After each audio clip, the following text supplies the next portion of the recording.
RDC est une et indivisible. Et la population répondante, c'est qu'il faut tout arrêter pour faire face à cette situation. Et que nous ferons de cette terre richement bénie un réel havre de paix, de prospérité et de progrès social.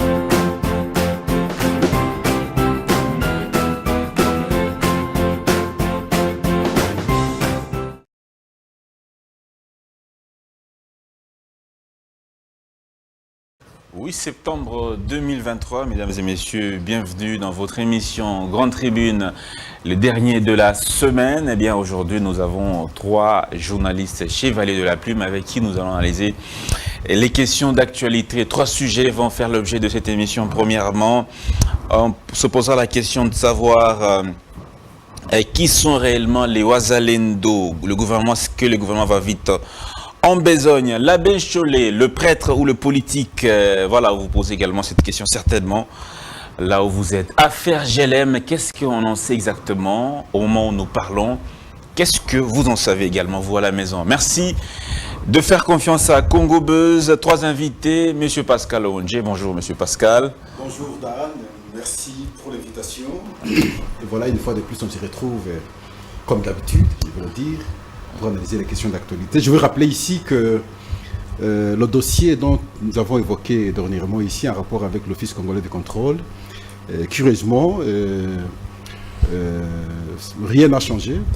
Aujourd'hui, il y a des conteneurs qui quittent Matadi jusqu'à Kinshasa sans être contrôlés. C'est déplorable. On parle des trentaines à l'espace de quelques semaines passées ici. Et imaginez, nous avons évoqué cette question la fois passée, mais ça continue. Dernièrement, j'avais interpellé les services de sécurité pour que finalement on tienne compte de cet aspect, surtout en cette période avant les élections. Il y a un danger parce que on peut faire entrer dans la capitale du matériel très sensible. Là, je fais allusion aux armes, ainsi de suite.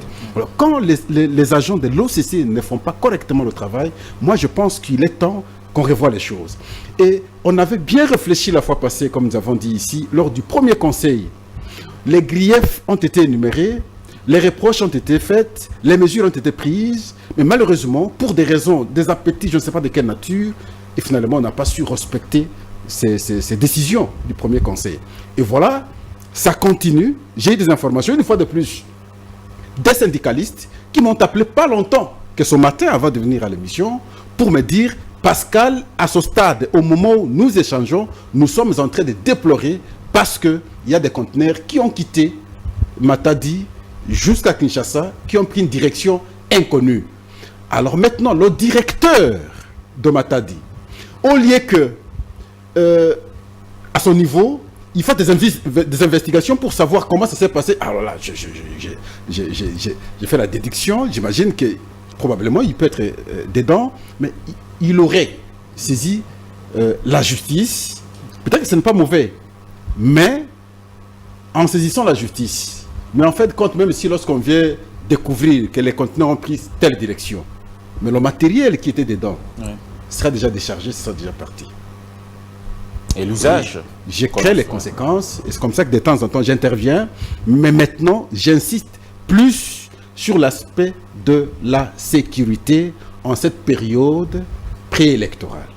Lorsque l'OCC ne sécurise pas la ville, ne sécurise pas les Congolais, et nous ne pouvons pas être d'accord, et surtout contre ces agents, spécifiquement ceux du Congo central, je crois qu'il est mieux, il est temps qu'on prenne des décisions pour que les choses reviennent à la normale.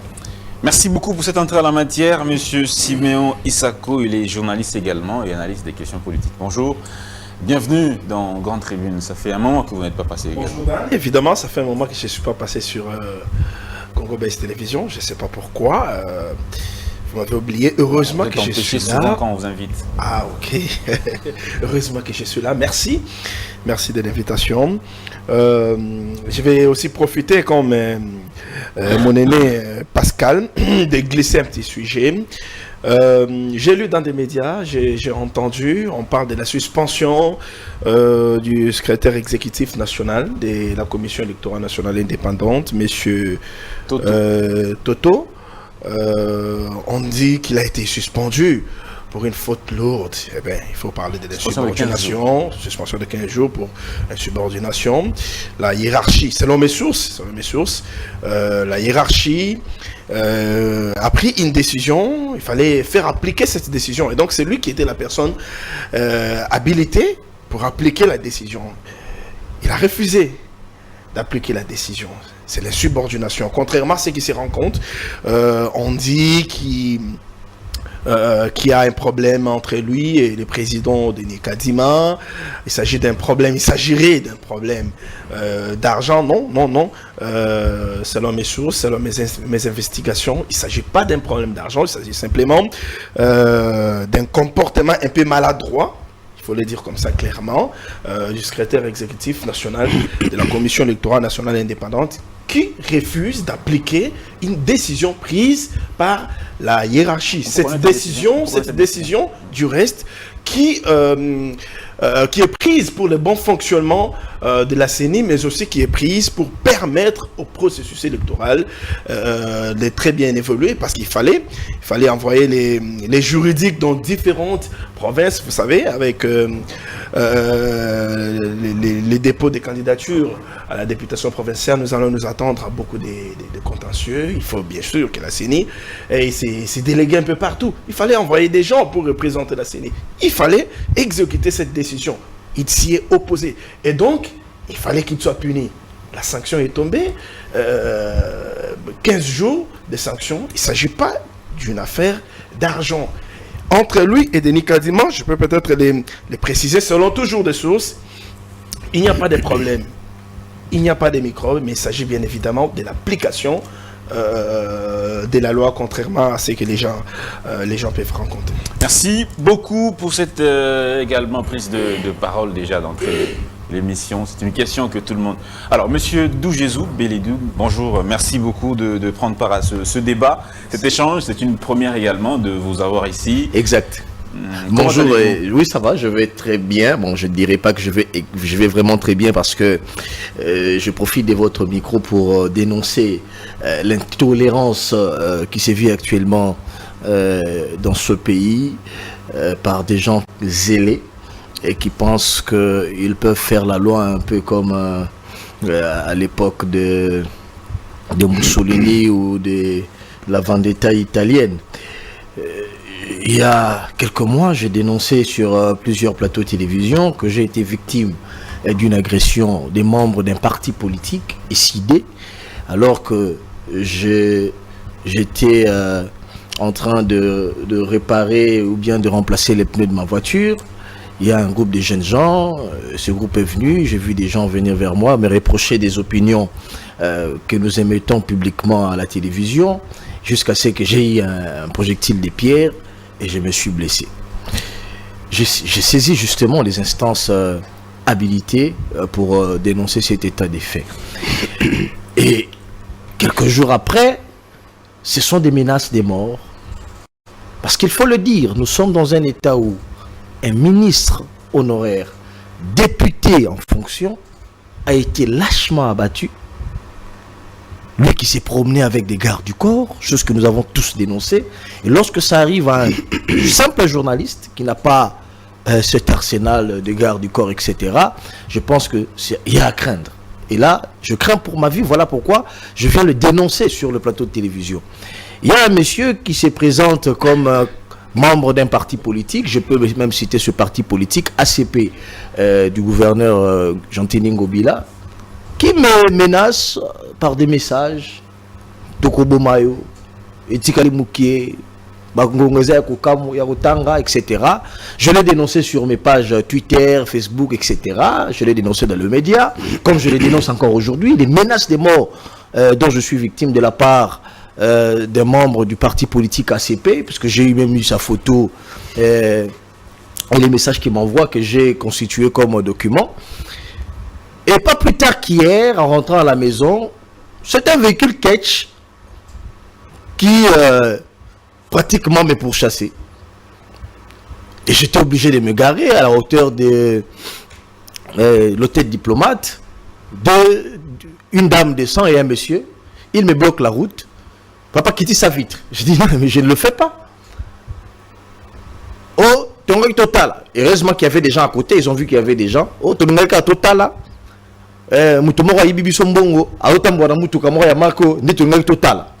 Et j'avais sciemment parqué ma voiture là où il y avait un groupe de jeunes gens, pour raison de sécurité, parce qu'il était un peu tard, il faisait un peu tard. Et c'est ainsi que ces gens sont partis. Alors ici, je viens dénoncer l'insécurité dont je suis victime, et à travers moi, tous les journalistes qui dénoncent la mégestion de ce pays, qui dénoncent l'intolérance de certains, et sont par le simple fait de dénoncer ces états de cause, sont victimes des menaces, des morts, etc. Je mets les instances qui s'occupent des droits de l'homme, notamment ACAJ, notamment les instances internationales, la communauté internationale et nationale, les organisations de défense des droits des journalistes et des droits de l'homme à témoin. Je tire une sonnette d'alarme pour que cette situation soit prise en compte par ces instances-là, parce que nous sommes dans un pays, je le rappelais ici, où un ministre en fonction et député a été lâchement abattu, chose que nous avons condamnée. Et lorsqu'un journaliste, pour avoir dénoncé une situation, il est victime des agressions et des gens qui ne se gênent pas de s'identifier. Et je pense que là, il y a lieu d'en alerter. Et il y a lieu justement de tirer cette sonnette d'alarme pour que la situation où le droit à la parole, la liberté d'expression, où les journalistes ne soient pas muselés dans ce pays qui s'est vu un état de droit. Merci beaucoup. C'est une dénonciation que nous prenons tous, hein, parce qu'on ne peut pas dénoncer un journaliste. Toucher un journaliste, c'est toucher à tout le corps de journaliste. Et donc, c'est inacceptable. La loi consacre la liberté de presse dans le pays, dans l'état de notre pays, la République démocratique du Congo.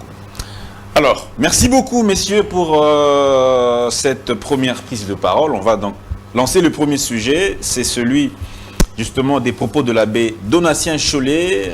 Je crois que c'était au cours de l'émission Face à Face de monsieur Christian Lusako dans la Top Congo, où il a lâché quelques propos qui ont enflammé la toile. On a vu des réactions venant de partout, politiques, tout comme société civile. Eh bien, on va déjà comprendre. Est-ce que ce sont, voilà la question qu'on nous posait, le politique ou le prêtre? Voilà. Monsieur Pascal, à vous la parole. Oui. Merci beaucoup. Vous savez, dans un échange, je l'ai toujours dit, hein, quand vous prenez, on vous donne la responsabilité plutôt de tracer la problématique, c'est pas facile. Oui. Et dans l'élaboration du travail, et la partie la plus compliquée, c'est l'introduction avec la problématique, parce que le développement conceptuel, analyse du contenu et finalement la conclusion évolue parfois très facilement. Mais dégager la problématique qui vous permettrait que, à travers des réponses provisoires que vous pouvez tenter et les confirmer dans le développement, sinon à la conclusion de votre travail, ce n'est pas toujours aisé. Merci. Cette question, je crois qu'il faut la situer dans le temps. L'Église catholique, après la succession de notre souveraineté, enfin l'accession de notre souveraineté nationale et internationale depuis 60, nous ne pouvons pas ne pas reconnaître les efforts engagés par l'Église catholique, que ce soit à l'époque du cardinal Malula. Je sais comment il s'est acharné contre Mobutu à son temps, et finalement il est allé en exil. Il a fallu beaucoup de diplomatie pour qu'il revienne. Mais ça a été la volonté de Mobutu pour qu'il accepte qu'il y revienne. Il avait fui le pays, il est allé en exil pendant longtemps. Nous arrivons à l'époque de Tchao. C'est alors que nous allons commencer les élections. Et vous allez vous en souvenir, après les élections, il a fait des déclarations et il est allé en 2007 en dehors du pays. Il va mourir. Nous aurons Mosengo. Et nous l'avons vu, ces différentes déclarations, et pendant la période des élections 2011 et 2018, nous l'avons vu et nous savons ce qu'il a dit. Et nous avons aujourd'hui Monseigneur Ambongo, le cardinal Ambongo. Est-ce qu'on s'est toujours opposé de la position de l'Église catholique? Non, on ne s'oppose pas à la position de l'Église catholique. Et l'Église catholique poursuit quoi comme objectif? C'est le meilleur des Congolais. Pousser les dirigeants à bien faire le travail. Est-ce que les évêques et les prêtres allait se substituer maintenant aux dirigeants pour qu'ils dirigent le pays. Non, il ne peut pas se substituer. Et qu'est-ce qu'il ferait alors comme travail en toute réalité? C'est aider ceux qui gèrent le pays à pouvoir comprendre ce qu'ils doivent faire. Ils sont de la société civile, ils ont un avis à émettre. Pour ça, il n'y a aucun problème. Mais maintenant, c'est l'acharnement, l'exagération. Le problème, c'est à son niveau. Et je dois rappeler ici que ce n'est pas le régime de Tshisekedi qui peut s'opposer, n'est-ce pas, au combat de l'Église catholique. Lorsque nous étions à l'opposition, je dis nous parce que moi je m'engage souvent comme politique, en toute réalité, on composait avec l'Église catholique. Là, le problème ne se posait pas. Mais il faut une modération, il faut une certaine dose dans les points de vue qu'on émet. On ne peut pas, j'évolue, on ne peut pas se transformer aux acteurs politiques. Et l'Église catholique a un cadre où ces prélats se rencontrent pour dégager des orientations en termes de propositions. Oui. Je dis bien en termes de propositions. On appelle ça SENCO. J'imagine que lorsque Pascal est secrétaire de la SENCO ou porte-parole de la SENCO, il ne peut relayer que ce qui aura été décidé par les évêques. Lorsqu'à chaque fois, lorsqu'il y a une question sociale, et moi, je m'exerce de ma chambre à chaque fois, sans l'avis des évêques, pour donner mon point de vue, là je suis dans la déviance. On ne peut pas encourager. Pire encore, croire que maintenant c'est nous qui sommes devenus des donneurs de leçons. Les autres ne connaissent pas, c'est nous qui devons tout faire. Mais ce qu'il a dit, c'est pratiquement non, je suis en train d'analyser le point de vue je suis dans l'englobant, n'est-ce pas? Est-ce qu'il est sorti du message de la... Je crois qu'il est sorti. Je suis dans l'englobant. Et juste comme pour vous dire que l'Église doit avoir des limites.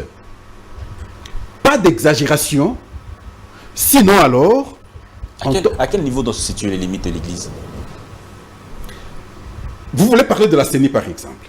C'est un cas que je prends parce que souvent ils reviennent sur la question électorale. Vous savez, le fait par exemple pour le Monseigneur Cholet de revenir trop sur la CENI, il commence à opposer les Congolais aujourd'hui. Vous savez ça?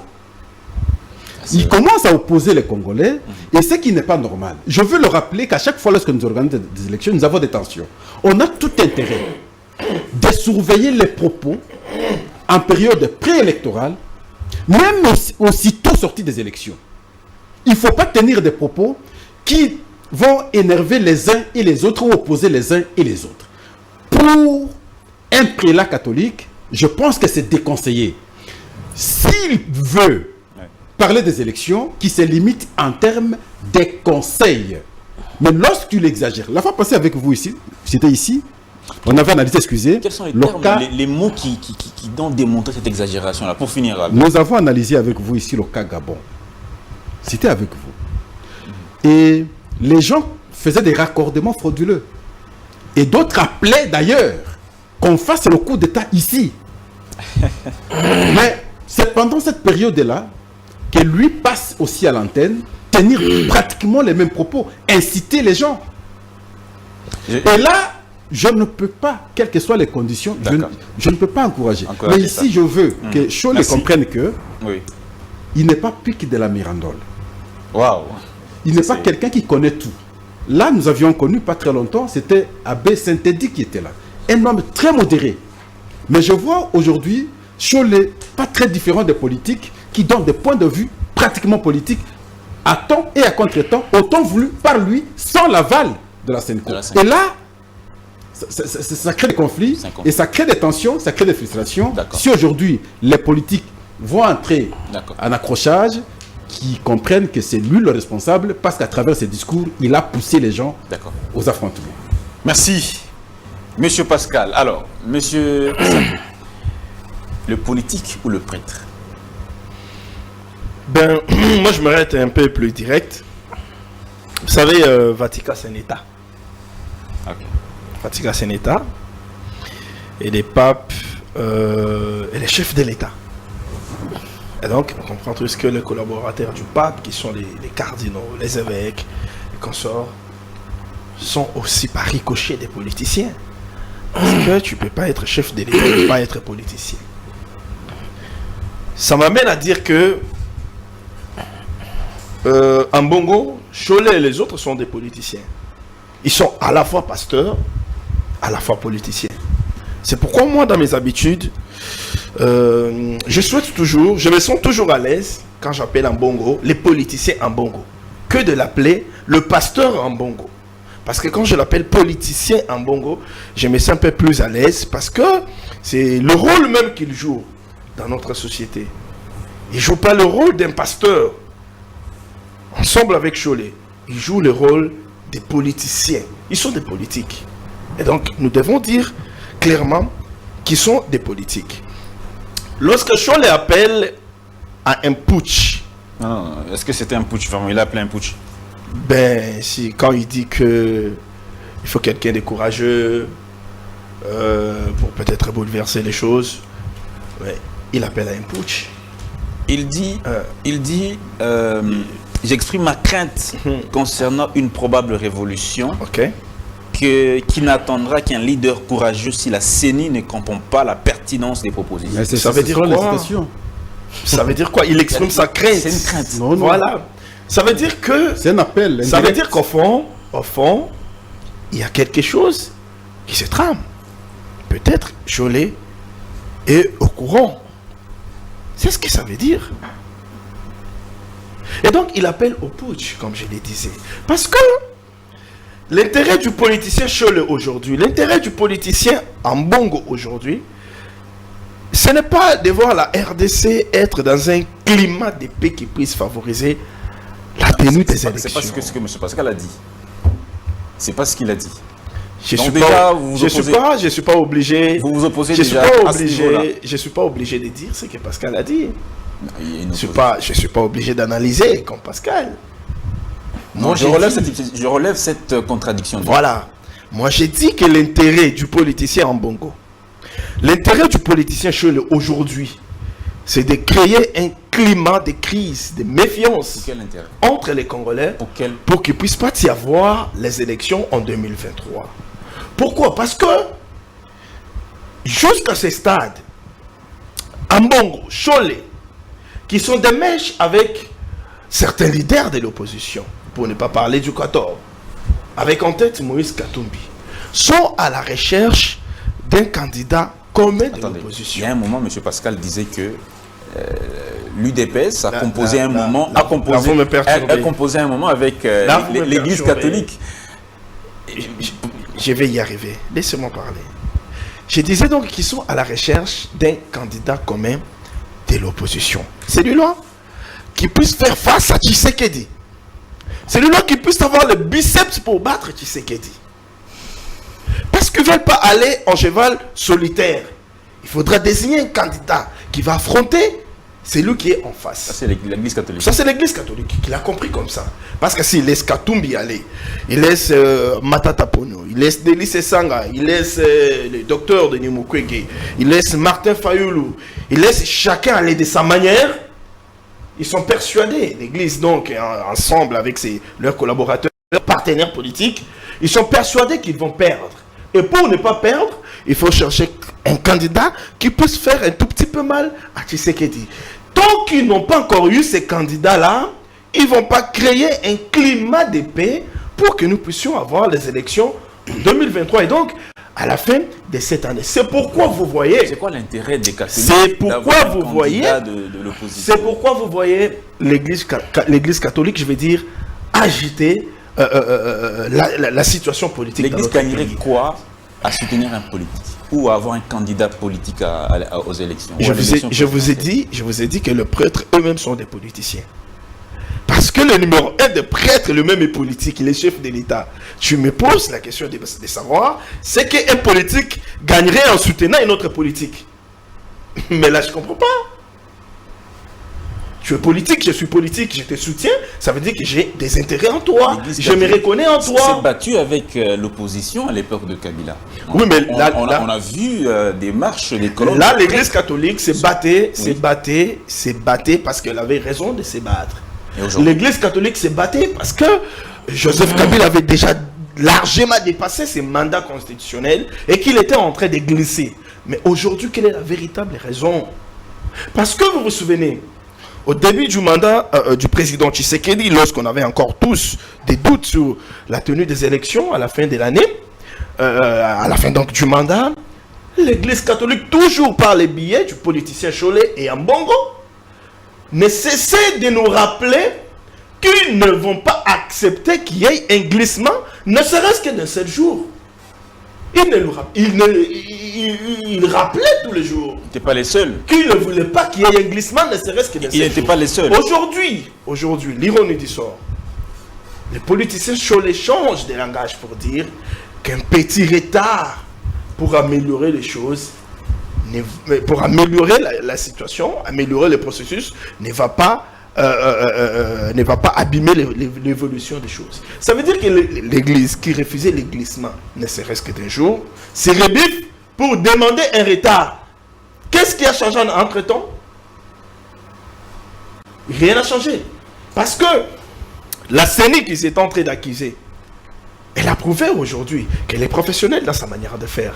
Tout ce qui a été prévu a été pratiquement fait. Il ne nous reste aujourd'hui que les élections au 20 décembre 2023. Parce que tout ce qui a été prévu a été fait. Toutes les étapes ont été respectées. Face à cela, l'Église recule. L'Église qui attendait à ce que la CENI dise que nous sommes dans l'impossibilité d'organiser les élections. L'Église qui s'attendait à ce que le gouvernement dise que je suis incapable de financer les élections. Face à ces miracles, face à cette bonne volonté politique, l'Église recule et demande à ce qu'on puisse retarder l'organisation des élections. La question de l'audit c'est pourquoi j'ai dit jusqu'aujourd'hui. La question de l'audit demeure jusqu'aujourd'hui. C'est d'ailleurs ça la pomme de discorde qui divise la majorité des parties prenantes. Merci beaucoup. C'est pourquoi j'ai dit que l'Église ne veut pas qu'on ait des élections au 20 décembre 2023. Parce qu'elle n'a pas encore eu un candidat qui peut la représenter. C'est pourquoi, ayant vu que tous ces schémas ont échoué, l'Église veut faire comme on a fait au Gabon. L'Église veut faire comme on a fait dans d'autres pays africains, le putsch.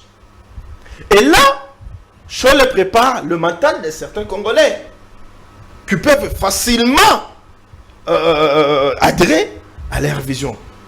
Le putsch. Un putsch. Contre Tshisekedi qui n'a pas encore consommé même son deuxième mandat constitutionnellement reconnu. Merci C'est beaucoup. ici. Non, s'il vous plaît, 30 secondes. Oui, terminé. Moi, j'ai saisi l'occasion pour alerter les Congolais. Et appeler aussi à ces Congolais courageux qui peuvent s'élever et déposer une plainte contre Cholet. Parce qu'il veut déstabiliser les institutions du pays. En commençant par le président de la République. Il veut nous faire reculer. Merci beaucoup. Il veut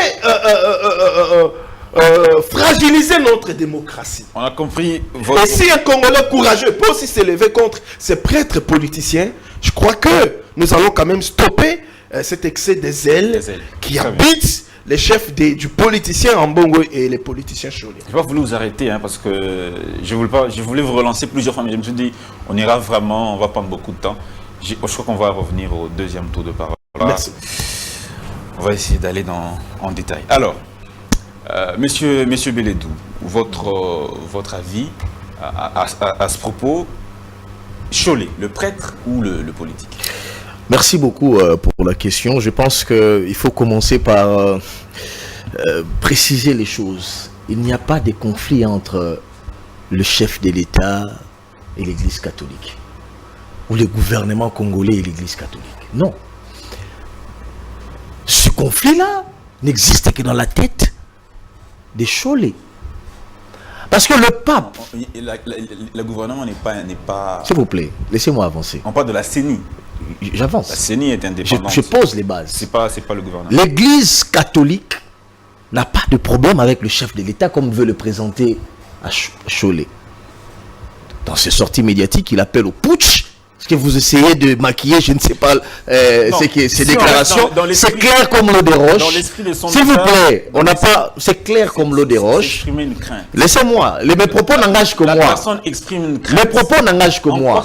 C'est clair comme l'eau des roches que Cholet appelle à un putsch, à un coup d'État. Alors, moi, je vais établir des bases. Pourquoi vous dites c'est un coup d'État pendant que quelqu'un Oh là là. C'est ça la question que je... Mais il appelle à un coup d'État, c'est clair. Lorsqu'il dit, s'il vous plaît, lorsqu'il dit qu'il y a un courageux qui peut s'élever un matin, si les revendications de la Cinco ne sont pas prises en compte, un courageux peut s'élever et prendre le pouvoir. C'est ça un putsch, un coup d'État. Voyez-vous? Alors, laissez-moi maintenant avancer.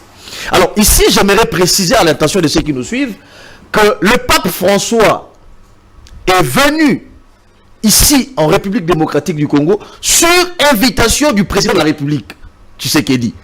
Et il a béni le pays, il a béni le président de la République. Et donc, il n'y a pas de crise entre l'Église et les chefs de l'État ou la CENI ou encore le gouvernement. Non! Ça, il faut le dire. Mais il y a par contre des gens comme Cholet qui veulent brader le catholicisme pour des intérêts politiques. Parce que, rappelez-vous, lorsqu'il parlait de l'affaire 400 smartphones, Cholet a menti. Il était incapable de dire à l'opinion que ces 40 smartphones proviendraient d'un candidat président de la République qui a mis à leur disposition. Mais à la télé, il nous disait que ça venait des Arabes, ça venait de l'Union européenne, etc. Un mensonge noir cousu de fil blanc. Et tout le monde a vu qu'un prêtre avait menti. Et donc, les bases à poser ici, c'est que le politique Cholet, qui est à la solde des candidats présidents de la République, comme d'ailleurs il a toujours été, parce que comment expliquer que les élections de 2023 arrivent, un Cholet se réveille un matin pour dire « Nous allons accompagner la mission d'observation de la CENI pour préparer l'alternance. » Alors que Tshisekedi est à son premier mandat. Comment un prêtre catholique peut déjà penser à l'alternance en 2023 alors que tous les candidats ont la chance de remplir ou Tshisekedi a la chance de remplir. Et donc on sait que dans l'esprit de Cholet, il roule pour un candidat et c'est un secret de polichinelle. Suivez mon regard. Ça c'est le premier élément. Le deuxième élément. Ça ne reste qu'un point de vue. Le deuxième élément. L'abbé Cholet a besoin d'une délivrance. Il a besoin d'une délivrance. Vous savez, l'Église catholique considère la violation de secret. Lorsque vous allez aux confessions ou à la confession, le confesseur qui est le prêtre est tenu de garder secret les confessions du pénitent. Le pénitent, c'est celui qui vient pour confesser. Cholet publiquement pour Péler à Katumbi, publiquement, il dit dans une émission, dans nos confessions, d'ailleurs plusieurs ont dit ça. C'est une violation grave de la loi canonique. Je veux le lire ici à l'attention de ceux qui nous suivent. Parce que les catholiques nous suivent. Il faut départir l'individu Cholet, les politiques et l'Église catholique. Que prévoit le droit canonique pour les prêtres qui violent le secret de la confession? Nous sommes sur le droit canonique. Le canon 983, paragraphe 1er du Code du droit canonique dispose: le secret sacramentel est inviolable. C'est pourquoi il est absolument interdit au confesseur, qui est le prêtre, de trahir en quoi que ce soit un pénitent par des paroles ou d'une autre manière, ou quelque cause que ce soit. Et le droit canon poursuit. La sanction en cas de violation de cette règle est prévue par les canons 1388 paragraphe 1er du Code de droit canonique, qui punit très sévèrement les confesseurs qui violeraient le secret de confession. Les confesseurs qui violent directement le secret sacramental encourent l'excommunication latae sententiae réservée au siège apostolique. Et donc, il faut considérer M. Cholet comme quelqu'un qui est dans les hérésies, qui est dans la dérive. Et quelqu'un qui n'est plus en odeur de sainteté avec les droits canons. Parce qu'il a livré le secret confessoral. Pourquoi il n'est pas sanctionné par la Cinco? Ah, c'est ça le problème. Et d'ailleurs, je le dis ici, mais ce ne vient pas de Bélédou, c'est un prêtre qui le dit. Un prêtre a réagi pour dire: Monsieur Cholet, ne bradez pas le catholicisme contre les intérêts politiques. L'abbé Kabassele qui l'a dit. Et donc, l'Église catholique est indignée du comportement de cet abbé pour faire plaisir, on ne sait pas à qui que ce soit.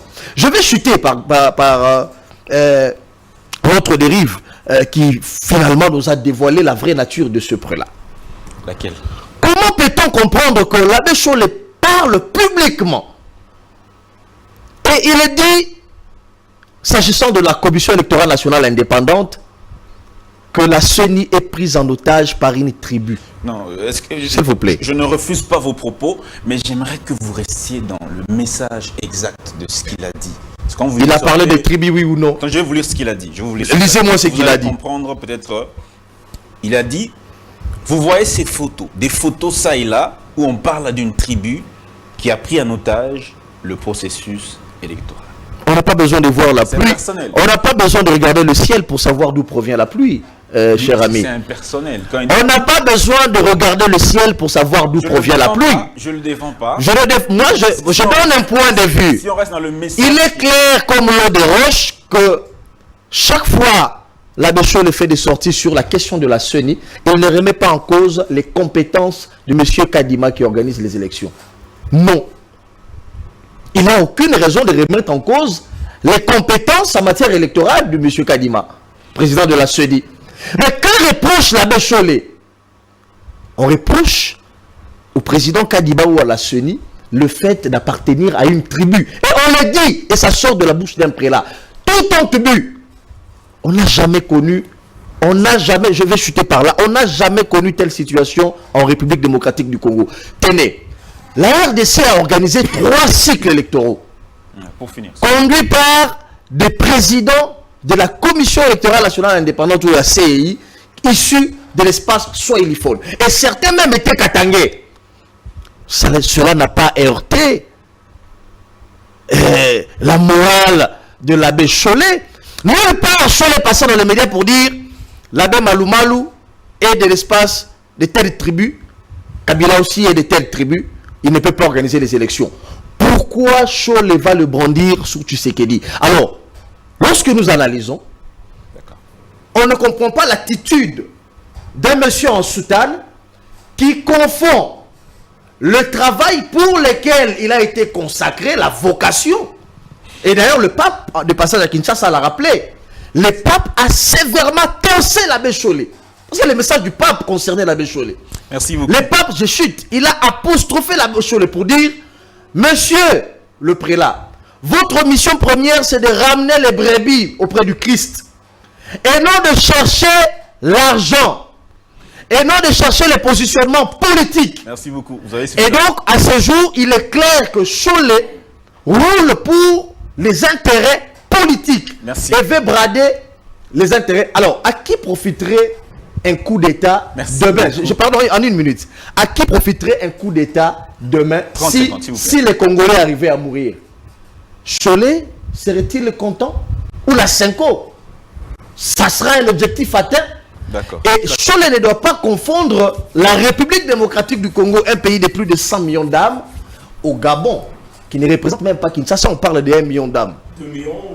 Est-ce que vous savez que le Togo, le Gabon et le Congo-Brazzaville, ce n'est même pas l'effectif de Kinshasa?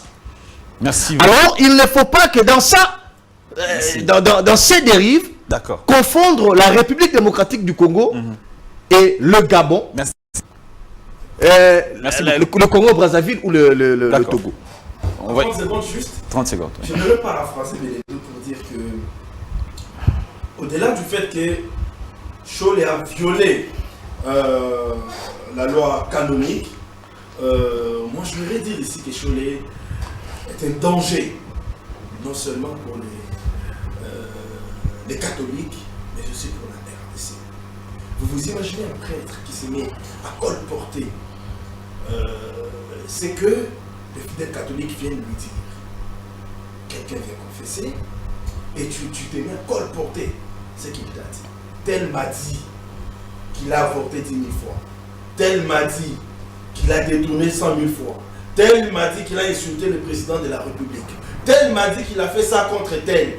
Vous imaginez les dégâts que Cholet crée dans la société. Parce que j'ai l'impression que c'est ça qu'il fait en réalité. En Indal, on dit, on a Kishishi.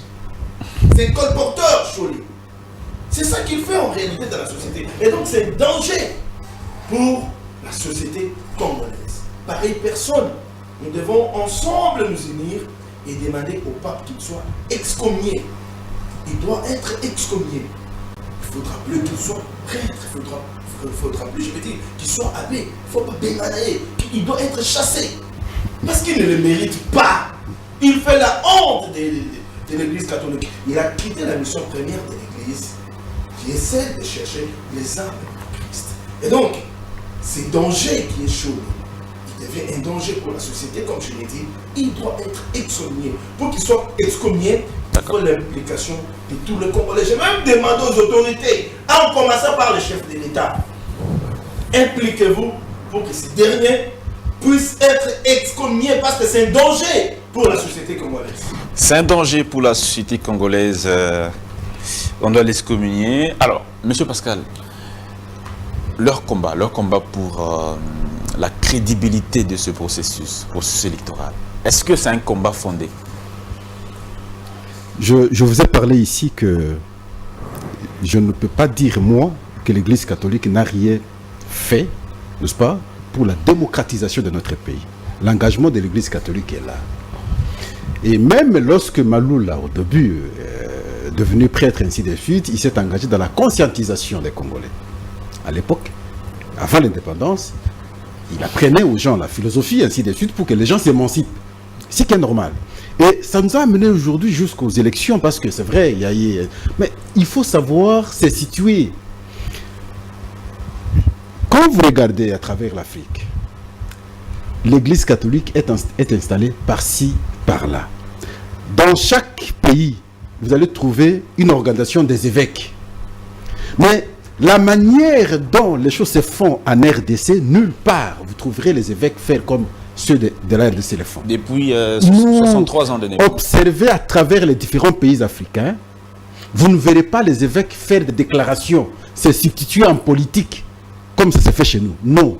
C'est cette exagération-là que nous disons, non, ce n'est pas de cette manière-là que je dois en Afrique du Sud. Je vous ai démontré ici... L'Église catholique se bat contre l'apartheid. Ce n'est pas que l'Église ne s'implique pas. Mais l'exagération, ce n'est pas la même chose. Vous ne verrez pas l'Église, les prêtres faire des déclarations comme ça se fait chez nous. Et vous avez posé la question à... Attendez, vous avez posé la question à mon frère. L'Église gagnerait quoi? Oui, l'intérêt. L'intérêt. Mais l'Église gagnerait beaucoup de choses. Vous savez, le fonctionnement des églises après le départ des prêtres, enfin des prêtres blancs, c'est les écoles, c'est les projets agrico-pastoral. Mais les écoles, depuis qu'on a décrété la gratuité de l'enseignement, ça a énervé l'Église catholique. Les prêtres aujourd'hui, quand vous allez dans les différents diocèses, je prends chez moi le diocèse d'Ekole, vous allez vous rendre compte que les prêtres n'ont rien. Aujourd'hui, ils vont manger dans leur famille. La prise en charge pose problème parce que les unités qui produisaient un peu d'argent pour ces prêtres-là ne produisent plus cet argent. Et l'argent, c'est pour le trésor public pratiquement. Et ça pose problème. Ça a énervé l'Église catholique, cet aspect des choses. Mais je vais vous rappeler en même temps, c'était sorti de la bouche de l'abbé Cholet. Il avait avoué que depuis l'accession de Tshisekedi à la magistrature suprême, l'Église catholique est prise en charge comme on n'a jamais connu dans le passé. De manière plus tangible, Cholet dit ceci, chaque diocèse a reçu au moins 300 000 $ américains, chaque diocèse. De la part du gouvernement. De la part du gouvernement pour des projets de développement. Chaque diocèse a reçu au moins 300 000 américains. Et j'ai suivi d'autres pasteurs, d'autres confessions religieuses, avouer que l'Église catholique est trop bien traitée par l'État, par le gouvernement, que d'autres confessions religieuses. Pourquoi demanderait-il alors, chercherait-il alors à renverser le pouvoir? Là où on ne comprend pas... Ils sont bien traités, comme jamais dans le passé. Observez le comportement des autres évêques. Ils ne disent rien. Quand, à chaque fois, lorsqu'il y a le résultat, sinon la conclusion de la conférence des évêques, quand vous prenez la conclusion, enfin le résumé, vous n'allez pas suivre, vous n'allez pas voir des propos déplacés contre le régime. Yeah. On a souvent des propos déplacés lorsque l'abbé Chollet, lui, en tant qu'individu, intervient lorsqu'on l'invite. Il n'y a pas que lui, il y a aussi Fulgence Mouteba, je crois, du... Moi, je suis là parce que lui est censé... Oui. Non, l'autre est là, Lubumbashi, on comprend, parce que c'est avec Katumbi, c'est clair. Même chose aussi, ça peut être Katumbi. Lui, en tant que secrétaire général de la SENCO, je l'ai dit au début ici, devrait maintenant se contenter des décisions issues ou découlant des conférences des évêques. Mais lorsque lui-même donne ses points de vue en tant qu'individu, peut-être parce qu'il n'aime pas telle personne, et je me dis, ce n'est pas une très bonne chose pour l'Église. Et donc, l'Église bénéficie beaucoup du régime. Quand Chollet va jusqu'à dire, comme nous avons dit ici, de manière sournoise, pousser les gens, n'est-ce pas, à commettre des actes que nous ne pouvons pas supporter ici, en tant que prêtre, en toute réalité, Est-ce que réellement c'est ce qu'il a demandé? Mais c'est ce qu'il a demandé, vous l'aviez dit, vous aviez lu ici. Le non dit, c'est cela, il a demandé. Le nom du discours. Il a demandé clairement, il a demandé. Non, ouais. Et en quelle période? Pendant que les choses s'est passées au Gabon. C'est la même chose. Nous ne pouvons pas l'encourager. Pour ça, on ne peut pas l'encourager. J'ai aimé le point de vue de Beledou lorsqu'il dit il n'y a pas conflit entre l'Église catholique et le régime. Il n'y a pas conflit. Ça, il n'y en aura pas parce que l'Église est prise en charge aujourd'hui par le gouvernement. 300 000 $ américains pour un diocèse, c'est beaucoup d'argent. Et je crois que ce n'est pas seulement ce montant-là, on a ajouté d'autres montants. Pour finir, on peut rester sur la position des évêques sur le processus électoral, l'audit particulier du fichier de la... Est-ce que vous évoquez trop la question de l'audit là? Pour finir. Depuis que nous avons organisé les cycles électoraux, mais on n'a jamais audité le fichier électoral. Je n'ai jamais entendu la SENCO, du fait qu'on n'ait pas audité le fichier électoral, et nous devons maintenant pousser au coup d'État. Je n'ai jamais entendu ça. Ce qu'on reproche à Chollet, c'est les débordements des propos. Sans modération. Il se substitue en politique. Il ne cadre pas ses propos selon les décisions, n'est-ce pas, des conseils des évêques. D'accord. Et dans ces débordements-là, nous disons, ce n'est pas de cette manière qu'un prélat peut communiquer. Et s'il veut participer à la gestion de l'État, oui. Mais alors à ce moment-là, c'est normal que c'est seulement d'enlever la soutane et puis il participe à la gestion de l'État. On ne va pas l'en vouloir. Il va gérer l'État comme tout le monde. Mais tout en se cachant derrière la soutane et tenir des propos parce que simplement je n'ai pas la tête de telle personne, et je fais ceci à travers ma soutane, personne ne va me soupçonner. Alors là, ce n'est pas une bonne chose. Là, on ne sait pas l'encourager, on ne sait pas l'apprécier, et nous la décourageons. Je crois que en tant qu'humain, en tant que prêtre, en tant qu'homme de Dieu, il peut se regarder et changer l'agir, changer le comportement, et ce sera pardonnable. Et que je sache, l'Église, la SENCO n'a jamais mené une mission d'audit du fichier électoral. Pas peut-être l'observation électorale, mais auditer les fichiers électoraux, je ne pense pas que c'est la mission dévolue à la SENCO. Audit citoyen, il évoque l'article 44 de la loi électorale qui demande à ce que, qui autorise à la mission d'observation électorale. Mais on se pose un peu la les question. Opérations on se pose la CENI. question. Ouais. D'où tire son pouvoir l'Église? Enfin, je ne veux pas parler de l'Église catholique parce que nous avions dit ici l'Église catholique n'a la SENCO.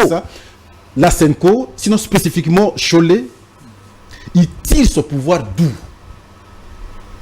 D'être un supra-congolais. Il tire son pouvoir d'où? Il n'est qu'individu. Non, normalement. Il n'est qu'individu. Il va au-delà. Comme vous et moi. Ouais. Il est prêtre. Moi, je ne suis pas prêtre. Alors, vouloir c'est transformé en faiseur de péché prêcheur, en donneur de leçons. Je dis, là, ce n'est pas normal. C'est votre parole. Il n'est pas un extra-citoyen. C'est un citoyen comme tout le monde. S'il veut mettre des avis, qu'il mette des garde-fous en tant qu'individu, il les met.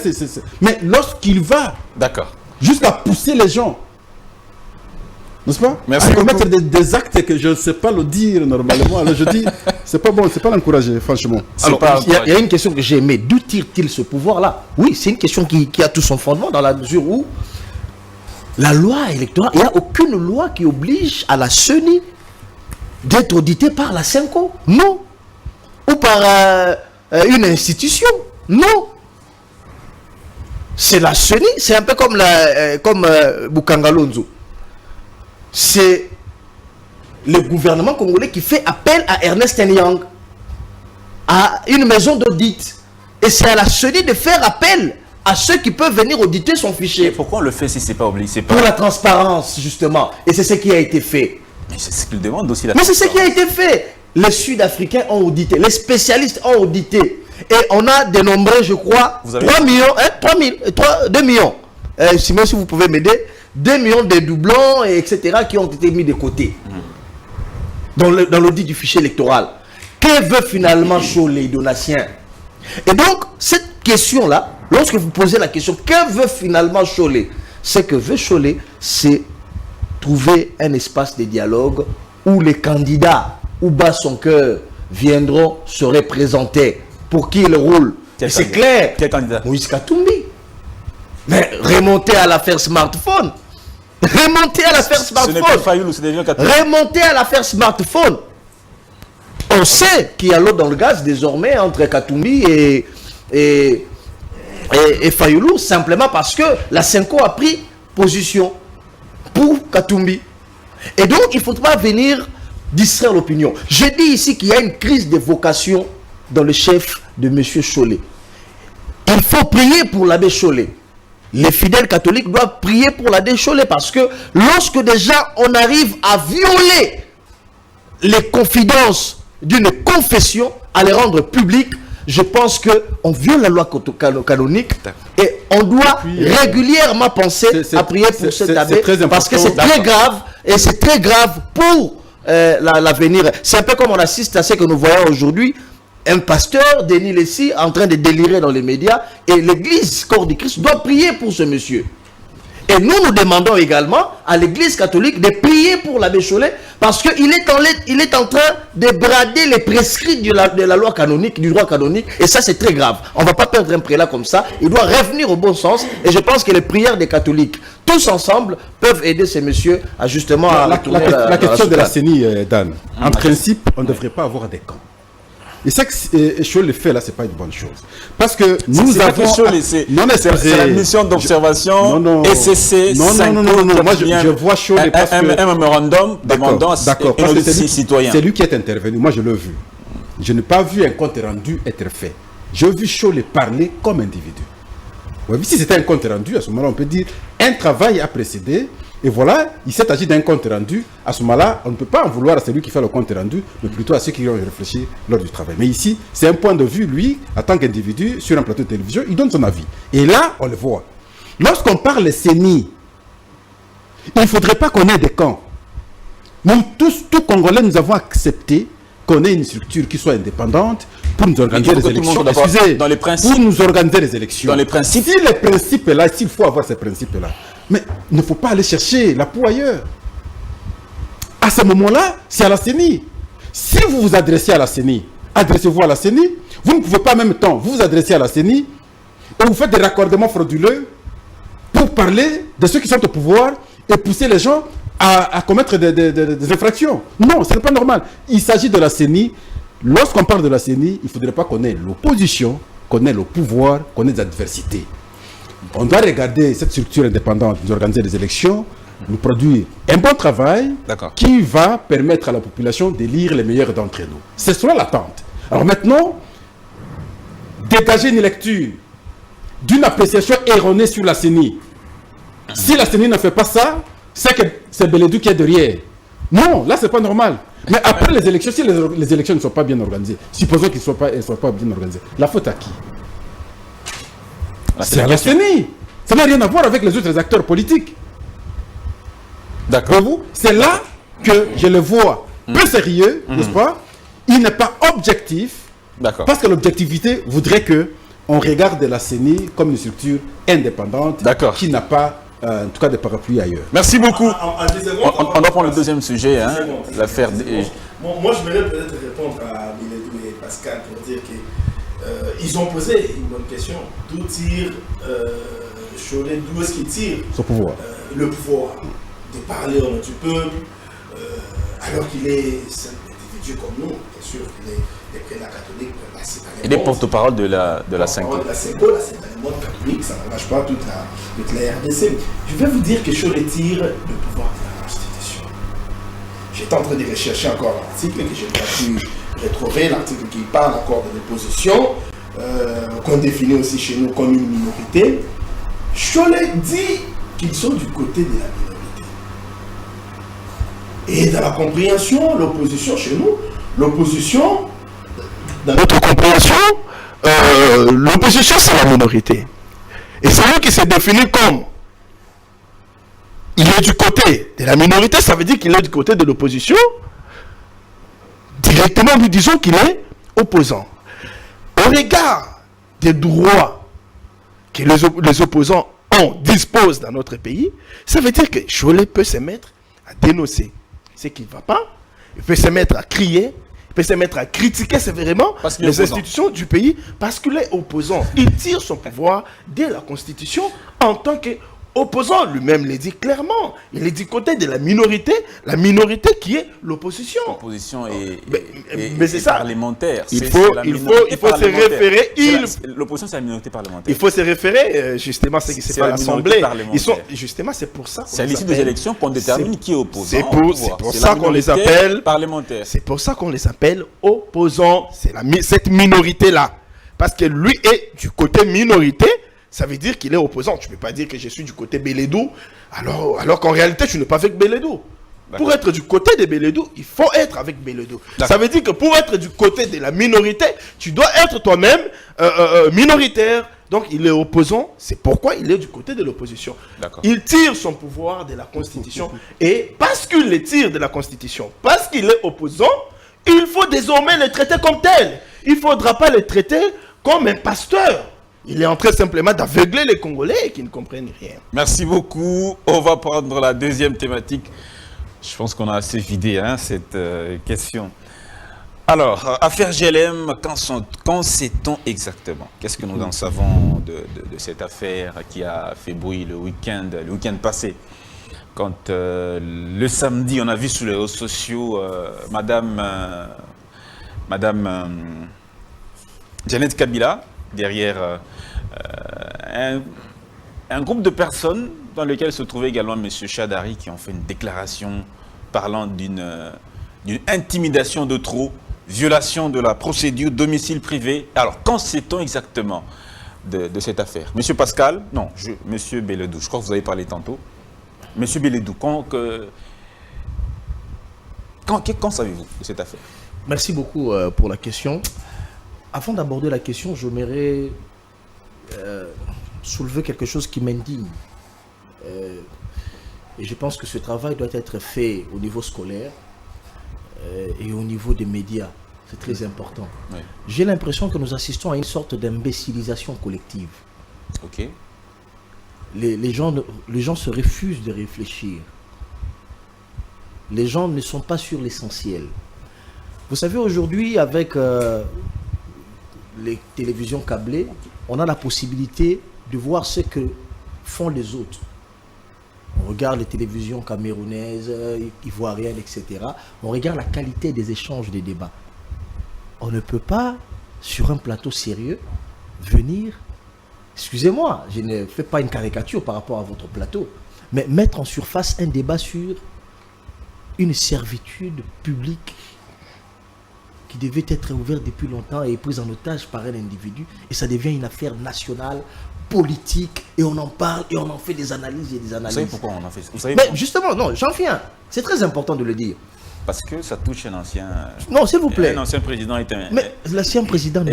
C'est là où je dis, j'ai l'impression que nous assistons à une sorte d'imbécilisation collective. Voyez-vous? Comment ça? Et voilà. Et tout le monde, c'est vrai, la connaissance est universelle, et tout le monde devient spécialiste. Voyez-vous? Tout le monde, comme il y a un terme qui est utilisé ici, on dit nuancologue.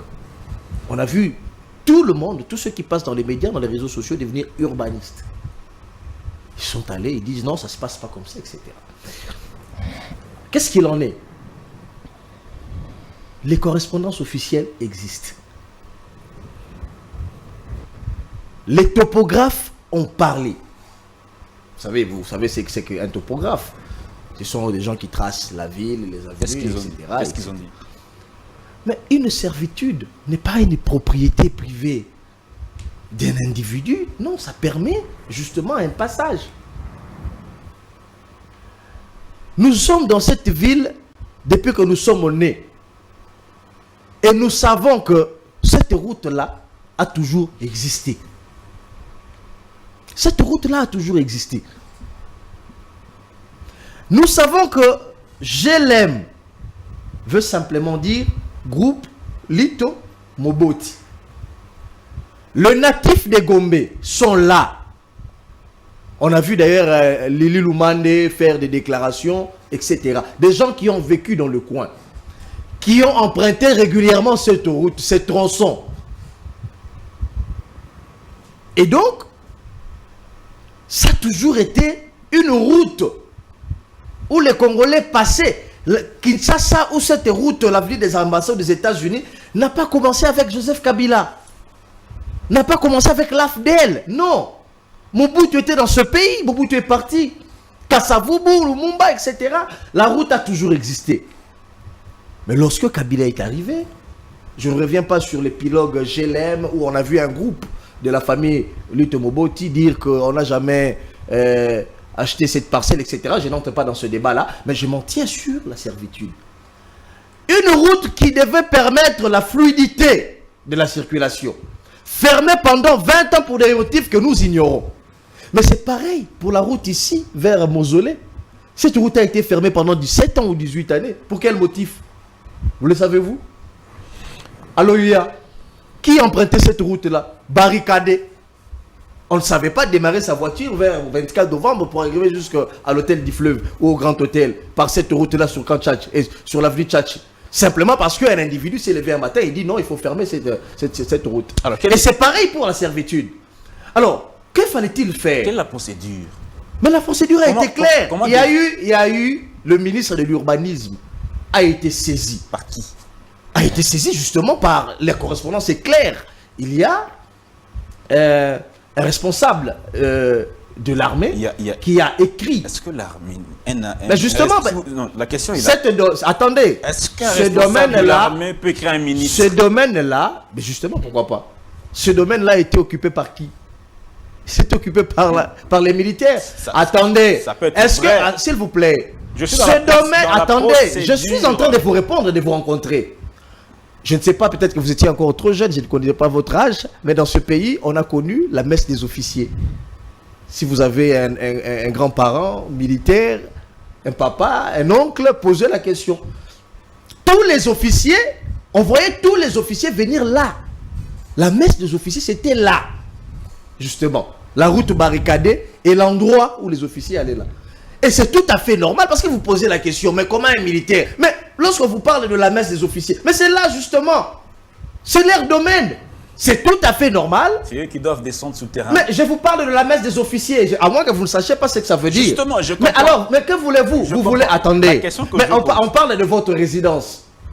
Résidence, je donne, je dis votre nom, pas le prénom, le nom. Zeng. Résidence Zeng.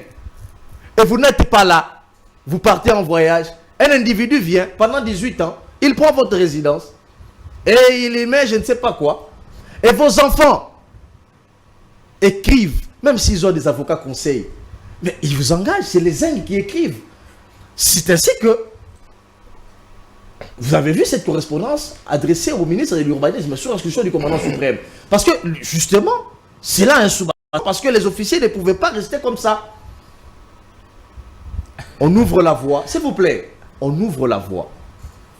Que non, les gens disent on ne pouvait pas.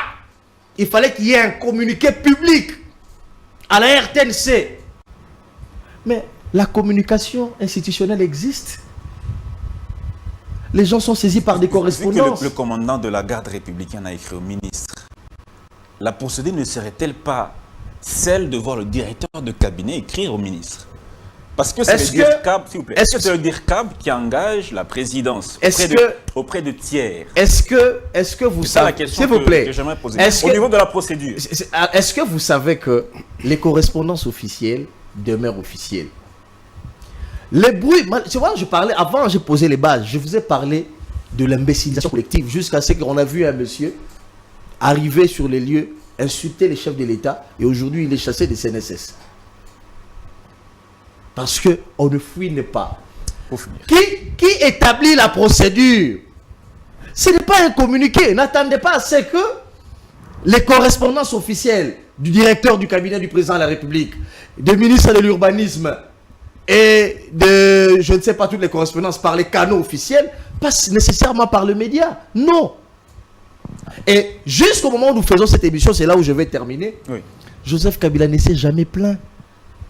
Avez-vous vu une plainte de Joseph Kabila sur les lieux? On a vu sa sœur jumelle. Est-ce que vous avez vu une plainte de Kabila? La résidence n'est pas à sa sœur jumelle. La résidence n'est pas à Chadari. Les aficionados. D'accord. Les gens qui pensent être plus royalistes que le roi. Le fou du roi. C'est ça le problème. Merci beaucoup. Et si eux n'ont rien à perdre, ils peuvent passer dans les médias et dire on ne peut pas nous intimider. Mais il y a des petits peuples qui ont beaucoup à perdre. Des petits peuples qui ont été bloqués pendant plusieurs années. Il y a ces officiers qui ne peuvent que se référer à leur autorité suprême, qui est le chef de l'État. Merci beaucoup. Et donc, c'est tout à fait normal qu'une servitude soit ouverte. Et cela n'est pas un débat. Le vrai débat devrait retourner vers la partie est du pays. Je pense qu'on en parlera avec les Ouazalènes. Tout à fait. Monsieur Pascal, oui. On a semblé entendre parler de la procédure qui ne... La voie, elle est publique, mais la procédure serait biaisée. De voir un commandant de la garde écrire au ministre et le ministre obtempère. Je ne sais pas. La procédure à quel niveau? C'était pas dans une concession privée de quelqu'un. Voyez-vous? Si c'est dans une concession privée de quelqu'un, on peut parler de la violation. Sur l'instruction du commandant suprême. D'abord, sur ce document, je ne sais pas faire foi parce que j'ai du mal à prouver son authenticité. Encore un problème. Voilà. Qui a écrit? En tout cas, si c'était qu'on est entré dans une parcelle, voyez-vous, là, on peut parler de la violation. Mais lorsqu'il s'agit de l'artère publique, mais l'État n'a rien violé. Au contraire, il a rétabli le droit. La question que nous devons nous poser, est-ce que cette avenue existe? La réponse est oui. Est-ce qu'on avait barricadé cette avenue? La réponse est oui. Qui a barricadé cette avenue? C'est Joseph Kabila, n'est-ce pas? Est-ce qu'il a fait en violation? La réponse est oui. À partir du moment où la réponse est oui, à partir du moment où on sait qu'il a fait une violation, et c'est normal que l'État rétablisse, n'est-ce pas, les populations qui sont là dans leurs droits. Tout le peuple congolais, bien entendu. Il ne s'agit pas d'un acharnement contre un ancien... Ah, vous parlez de l'acharnement. Il ne s'agit pas d'un...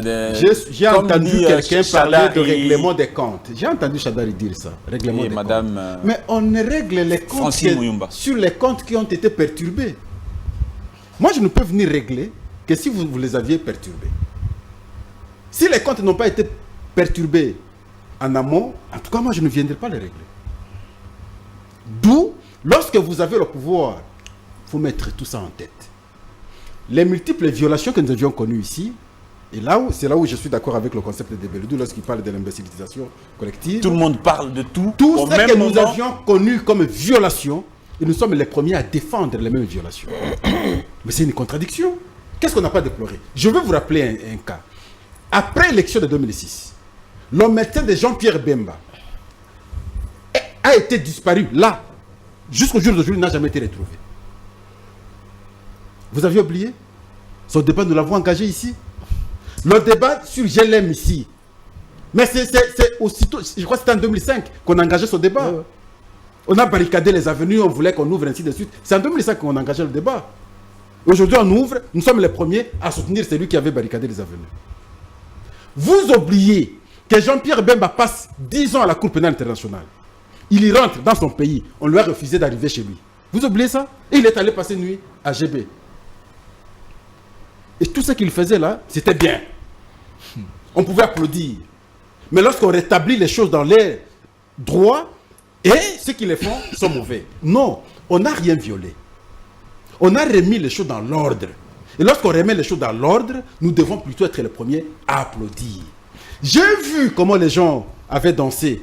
Lorsqu'on avait ouvert, à partir de l'hôtel Orutana jusqu'à sortir à Kempeski, lorsqu'on avait ouvert l'altère, j'ai vu les gens très joyeux, très contents. Qui pouvait oser à son temps? Mais aujourd'hui, Kabila en question n'est pas président de la République. Il n'est pas là-bas. Il n'habite même pas là-bas. Est-ce qu'il n'y a pas d'autres concessions derrière? Il y a des concessions. Est-ce que c'est un péché lorsqu'on ouvre une voie publique? Ce n'est pas un péché? Pas des militaires. Je dis que ce n'est pas un péché. Est-ce qu'on a touché à sa concession là? Je ne sais pas si c'est pour lui. Je crois que il faut encore vérifier si ça lui appartient. J'étais dans un débat avec un ami hier. Il prétend que c'est sa concession. Mais est-ce que vous avez des documents pour authentifier qu'il a eu ça par des voies normales? S'il avait confisqué les gens, lui vous parle de GLM. Qu'est-ce qu'on n'a pas entendu de cette famille depuis tous ces temps, qui n'a jamais été rétablie dans ses droits? Parce qu'on est tout puissant, on est au pouvoir, on fait ce qu'on veut, et on a fait ce qu'on pouvait, ce qui était bon pour eux. Mais aujourd'hui, lorsqu'on rétablit, ils sont les premiers. Non, tout coule, tout passe, rien ne demeure. Quand vous êtes au pouvoir, il faut avoir des agirs justifiés et conséquents. D'accord. Tout coule. On a connu tellement de violations, et je ne peux pas, moi, voir quelqu'un comme Chadari passer à la télévision, vouloir se substituer en donneur des leçons. Non. C'est aujourd'hui qu'il comprend la souffrance. Il a fait pire. Quand les autres ont souffert depuis tous ces temps, il fermait les oreilles. Il a fait pire. Il trouvait normal.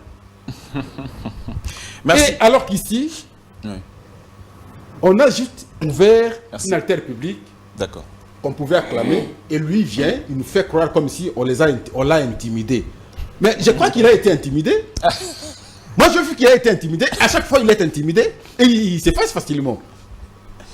Qu'il ne donne pas l'impression qu'il n'est pas intimidé. Mais parce qu'il a parlé avant. Le jour suivant, on est venu, on a ouvert. Mais on a ouvert. Tu lui répartes maintenant fermé parce qu'il dit qu'on ne peut pas l'intimider. On l'a intimidé?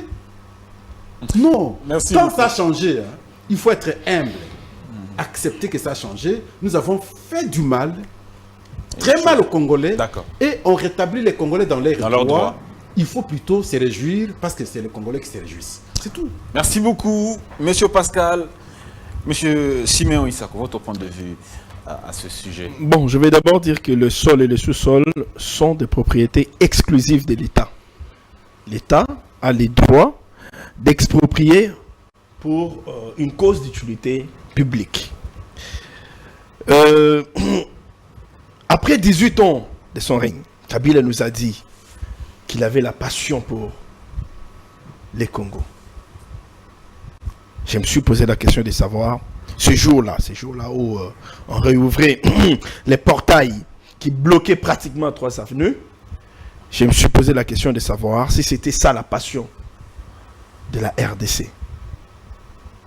Je me suis posé cette question-là.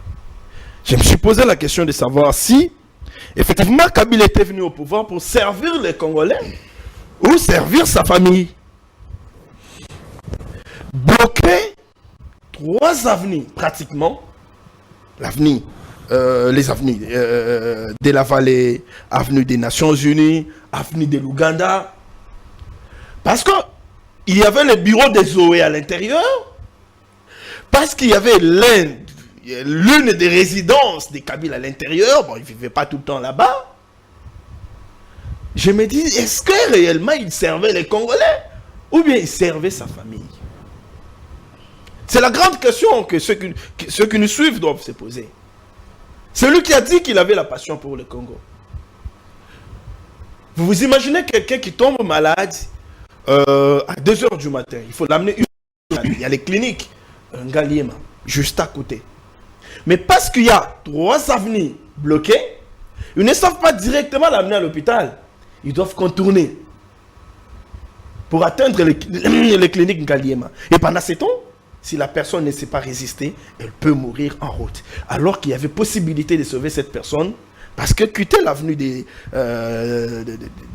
Nations jusqu'aux cliniques Ngaliema, c'est 2 minutes, 3 minutes. Avenue de l'Ouganda et clinique Ngaliema, c'est 1-2 minutes. Mais ils doivent contourner.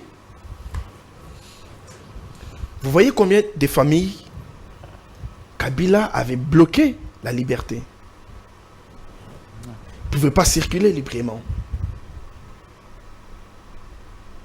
Parce qu'ils croyaient qu'il était un citoyen extra. C'est vrai, il est chef de l'État. Mais est-ce pour autant qu'il fallait qu'il limite la liberté d'autres Congolais?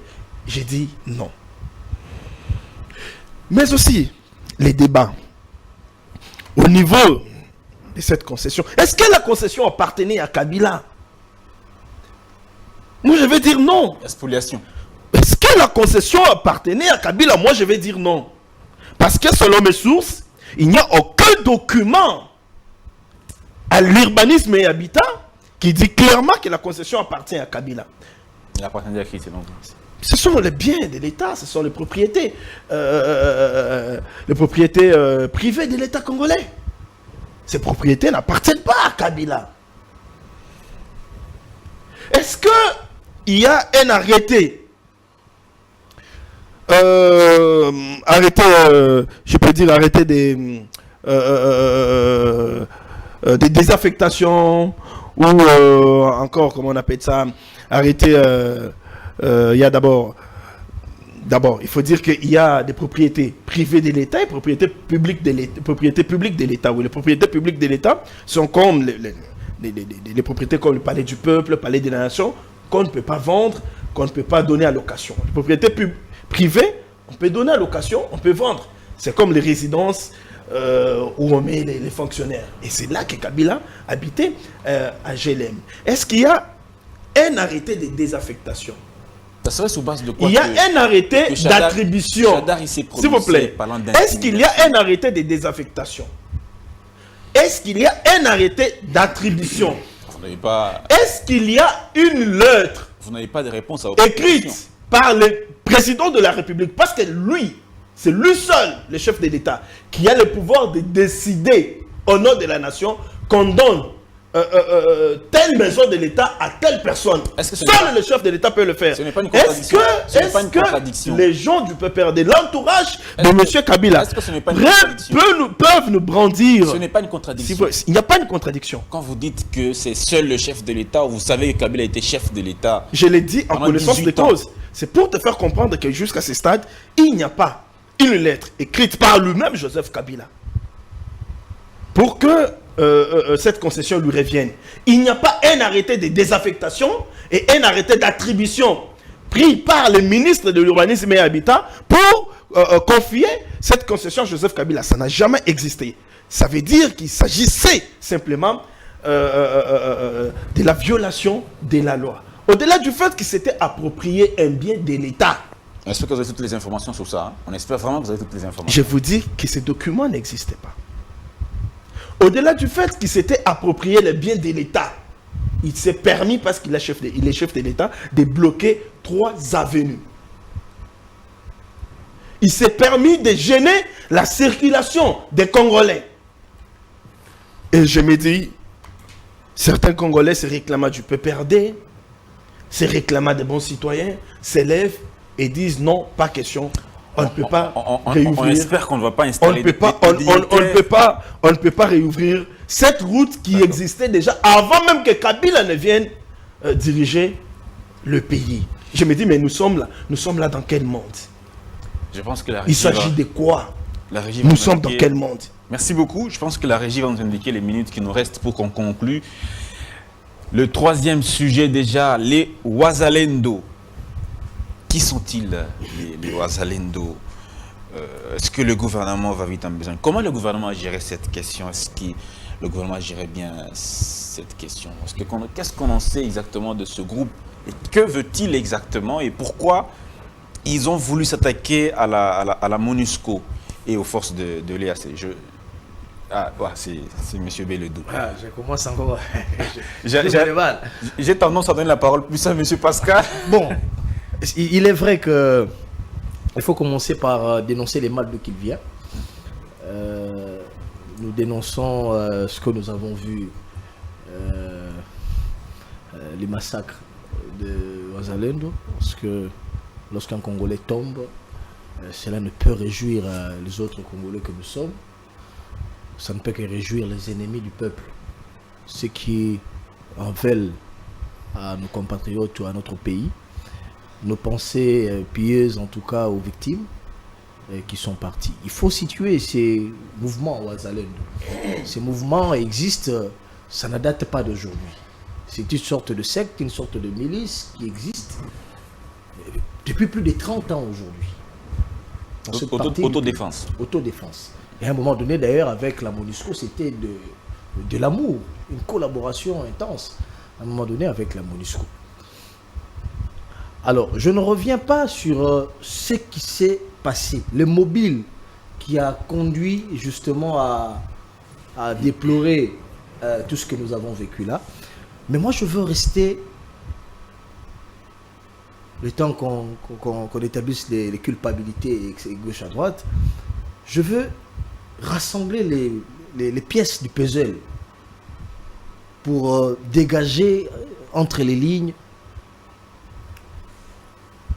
la question de l'état des sièges. Alors pourquoi j'aborde cette question? Vous savez, il y a 2 mois ici à Kinshasa, nous avions assisté, c'était d'ailleurs dans la partie Est, nous avions assisté aux assises d'évaluation de l'état des sièges, où plusieurs parties prenantes avaient pris part. Et pour la plupart des dignitaires de cette partie du pays ou des gens qui avaient pris part, il fallait nécessairement lever l'état des sièges.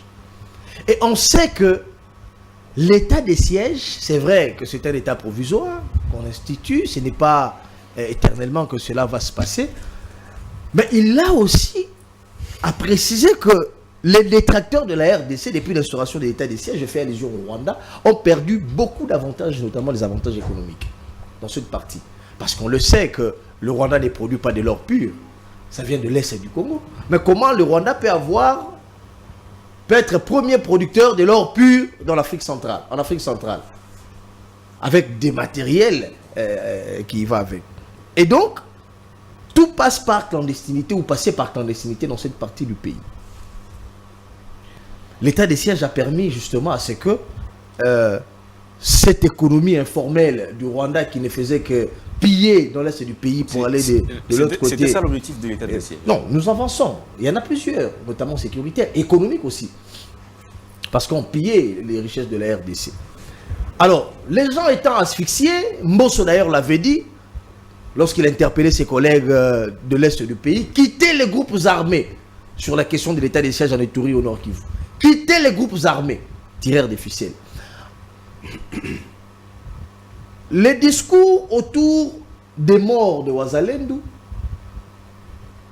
tablent désormais sur une propagande sur la levée de l'état des sièges. Vous voyez, nous sommes sous état des sièges, voilà, il y a des massacres. Alors, il y a à se poser, est-ce que cela n'a pas été fait à dessein pour justifier tout ce qu'on a toujours réclamé, la levée de l'état des sièges? Ce sont des questions que les intellectuels se posent aussi. Parce que malheureusement au Congo, on le voit même avec nos politiques, on utilise des morts comme étant des marchandises politiques pour faire passer un message ou une revendication. Regardez l'attitude des opposants. Ah, d'ailleurs, on a tué 30 personnes, le bilan a été revu à la hausse, etc. Mais lorsqu'il y a sécurité, lorsqu'il y a conquête des territoires, là, on ne fait pas l'apologie de tout ceci. Et donc, je pense qu'à ce stade des choses, on ne peut pas utiliser... D'ailleurs, il y a une image qui se diffuse dans les médias. Moi, je ne pense pas que c'est une image authentique, où on voit les gens joncher les corps, etc. Encore qu'il faudrait aussi authentifier ces images. Moi, je n'aime pas beaucoup plus placer les commentaires sur ce que je vois dans les réseaux sociaux. Mais je dis simplement, on assiste à une sorte de propagande autour de ces massacres de Wazalendo pour que les gens commencent maintenant à réclamer la levée de l'état des sièges dans cette partie du pays. Alors, la bonne question, c'est à savoir si aujourd'hui on levait l'état des sièges dans la partie Est, précisément en Ituri et au Nord Kivu, à qui cela va profiter? Ça, c'est la première question. La deuxième question, est-ce que les motifs pour lesquels les gouvernements ou la RDC a institué l'état des sièges. Est-ce qu'on a atteint l'objectif? Est-ce que les solutions sont prises pour qu'aujourd'hui l'état des sièges soit levé? Voilà les bonnes questions à cela. Et donc, autant que nous compatissons au malheur qui est arrivé à nos Congolais, Ouazalendou, de cette secte mystico-religieux, etc. Mais autant que justement, nous disons que cela ne peut pas être un prétexte pour que, à Kinshasa, dans les états-majors politiques, je ne sais pas, à la primature ou bien dans tel cabinet ou tel autre, ou bien à l'Assemblée nationale, que les gens se saisissent de cet état des causes pour faire des pressions au chef de l'État afin de lever l'état des sièges. Là, nous disons non. Merci beaucoup. Monsieur Beledou, je pense que, voilà, Monsieur Pascal aussi, votre avis à ce sujet. 3 minutes et puis on va... En tout cas, merci. Je crois qu'on ne peut que commencer par regretter ce qui était arrivé. C'est déplorable qu'on perde des frères congolais dans des conditions déplorables. Mais en même temps, il faut saluer ici la réaction du gouvernement central qui a envoyé toute une délégation pour activer très rapidement le procès en flagrance. Je crois que d'ici quelques temps, nous aurons l'évolution et on saura qui est condamné à combien de temps, qui a fait quoi, ainsi de suite. Ouazalendo, c'est un groupe d'autodéfense créé pour affronter le M23. Vous savez, le M23, il faut faire le recul. Donc, nous avons d'abord connu le CNDP, après le CNDP, parce que le CNDP, c'est finalement, on va signer l'accord le 23 mars 2009. C'est comme ça qu'en 2011, on va réclamer, en tout cas, le respect de cet accord-là. Ils vont se transformer en mouvement réclamant le respect de cet accord. C'est comme ça qu'ils vont s'identifier, M23. Et en 2012, et de 2012, ils réapparaissent encore en 2022. 2012, il faut le dire, ils sont entrés jusqu'à Goma, jusqu'en 2013. Et c'est simplement le 12 décembre 2013, lorsqu'on va signer les déclarations de Nairobi, qu'on va mettre un terme, momentanément, de manière provisoire. Et parce que le dossier était toujours là. Et j'ai toujours rappelé aux gens, parce que cet accord a été signé devant le secrétaire général des Nations Unies, notre constitution le dit, les traités accords signés à l'international ont une prédominance sur nos lois. Lorsque le président Tshisekedi vient en fonction, sur la table, on l'a présenté cet accord qu'il était obligé d'appliquer. Lorsqu'il a lu, il s'est rendu compte qu'il ne peut pas, en tout cas, en tant que Congolais, cautionner de telles choses comme ça. Qui avait fait ça? Il faut citer les Tchibanda, il faut citer les Kabyles, ainsi de suite. Donc, le groupe Ouazalendo, l'objectif était au départ plausible. Mais à un moment, ils se sont transformés aux anarcheurs. Ils traquaient les gens parce qu'ils ont créé des barrières. Des barrières au départ, c'était pour contrôler, c'était une bonne chose, mais finalement, ils commençaient maintenant à inquiéter les paisibles citoyens. Ils ont érigé des barrières à partir de Saké. Là, nous sommes au nord Kivu. Jusqu'à Calais, au sud Kivu. Et la population en avait déjà marre. On a engagé des débats à son temps. Je m'en souviens, moi je me suis déplacé, comme j'étais au ministère de l'Intérieur, pour ce cas. Mais, on pensait qu'on pouvait les garder comme unité de réserve, en attendant qu'une ordonnance soit prise. Mais il y a eu beaucoup de déviances qu'on ne peut pas, en tout cas, les prendre en charge comme tel par les autorités. C'est comme ça qu'ils sont restés. Mais dans les déviances, c'est comme pas possible. Ce qui est arrivé, comme nous avons dit, nous avons déploré, mais je crois qu'il faut ajuster les agirs et par les officiers de la police. Merci. Et que ce soit par les officiers militaires. Merci beaucoup. Et donc, non, je suis très d'accord, oui, parce que l'aspect de lever de l'état de siège, c'est un prétexte, n'est-ce pas, qui crée beaucoup de déviances. Et les actes qu'on pose aujourd'hui, c'est juste pour justifier la nécessité de lever de l'état de siège. Mais ce qu'on n'a pas été à mesure de faire avec les militaires, ainsi de suite, vous pensez que nous serons à mesure de le faire lorsque les militaires ne sont pas là? Merci beaucoup, M. Pascal. Donc, et même sont dedans. Et voilà pourquoi ils veulent que cela soit fait pour qu'ils atteignent leurs objectifs. L'objectif est de déstabiliser davantage, n'est-ce pas, la partie Est. Ils sont tous informés de ce qui se prépare déjà sur le plan militaire, nation à l'intérieur, face à ceux-là qui occupent le pays depuis longtemps. Et voilà pourquoi ils se disent, s'ils parvenaient à atteindre l'objectif, à réussir, à les traquer définitivement, c'est nous qui serons perdants. Et voilà pourquoi il faut activer rapidement, n'est-ce pas, des actes qui feraient qu'on lève rapidement l'état des sièges. Monsieur Siméon Isako, votre point de vue? Je pense que Beledou et Pascal ont presque tout dit. Il s'agit simplement d'une instrumentalisation d'un mouvement, du reste qui a été apprécié depuis le départ, parce que Pascal l'a dit clairement, un mouvement qui avait jour pour s'opposer au M23, il fallait lutter, en quelque sorte un mouvement d'autodéfense. Mais avec les années, ce mouvement a commencé à créer de l'insécurité entre le Sud Kivu et entre le Nord et les Sud Kivu. Et donc c'est ce mouvement qui est à ce jour instrumentalisé par ceux qui tiennent à ce qu'on puisse lever l'état des droits. Lever l'état des droits parce que ils se retrouvent plus économiquement parlant. Il y a les Rwandais d'un côté, mais aussi de l'autre côté, il y a, il faut le dire clairement, les originaires de la partie est de notre pays, qui sont habitués aussi à puiser lorsque ça brûle dans cette partie de notre pays. Et donc, il fallait chercher un mouvement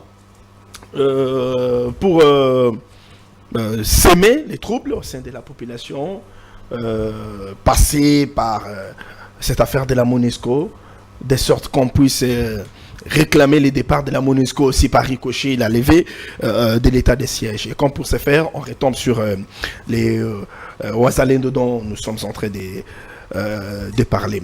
Et donc, que les autorités se penchent sérieusement sur cette question, parce que c'est un danger pour la sécurité. Ça risque de devenir comme ce que nous vivons aujourd'hui, le phénomène des Kuluna que nous vivons aujourd'hui à Kinshasa, qui est parti de Kinshasa vers le Congo central, et un peu partout.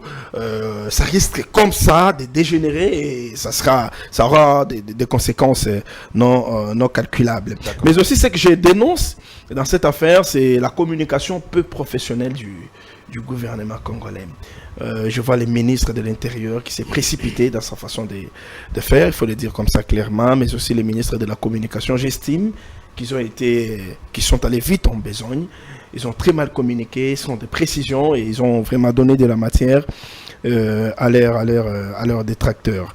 Et donc, à ce stade, ils doivent agir très rapidement pour que les officiers qui ont été arrêtés, les militaires qui ont commis des dégâts soient jugés et sanctionnés, parce que nous ne pouvons pas en tout cas cautionner que pour n'importe quelle raison on montre qu'on puisse mettre fin à la vie humaine. Oui, mais parce que Isaka parlait de la communication, je dois déplorer, moi ici, c'est la communication au niveau de la présidence.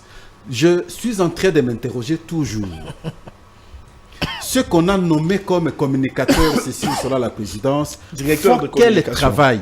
Parce que pour de telles questions, on aurait entendu un vrai son de cloche de leur part pour fixer l'opinion. C'est pas le gouvernement qui engage... Non, le gouvernement, oui. Mais de l'autre côté, il y a aussi la communication de l'État.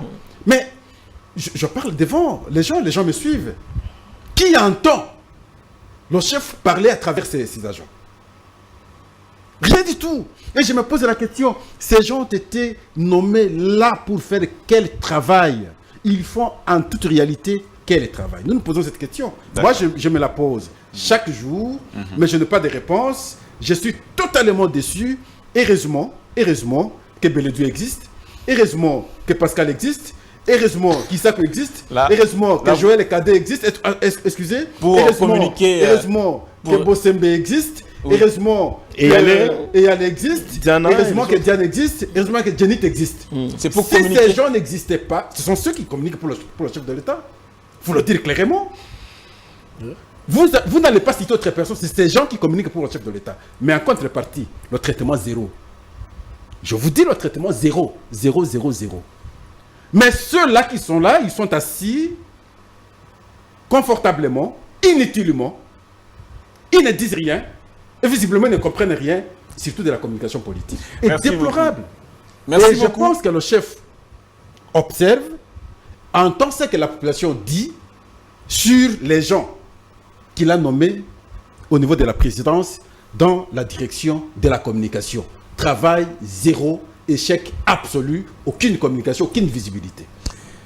Merci beaucoup de nous avoir suivis. Merci beaucoup d'avoir pris part à ce débat. Monsieur Beledou, Monsieur Siméon, Monsieur Pascal. Et Bazo Bakaletate, ça les rattrape petit à petit. Mesdames et messieurs, L'État pas merci Koufaraté d'avoir été avec nous pendant cette semaine. On se retrouve donc lundi prochain.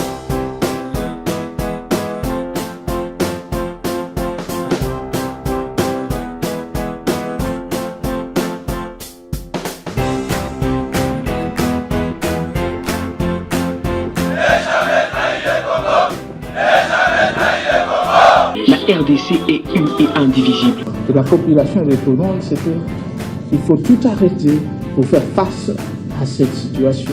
Et que nous ferons de cette terre richement bénie un réel havre de paix, de prospérité et de progrès social.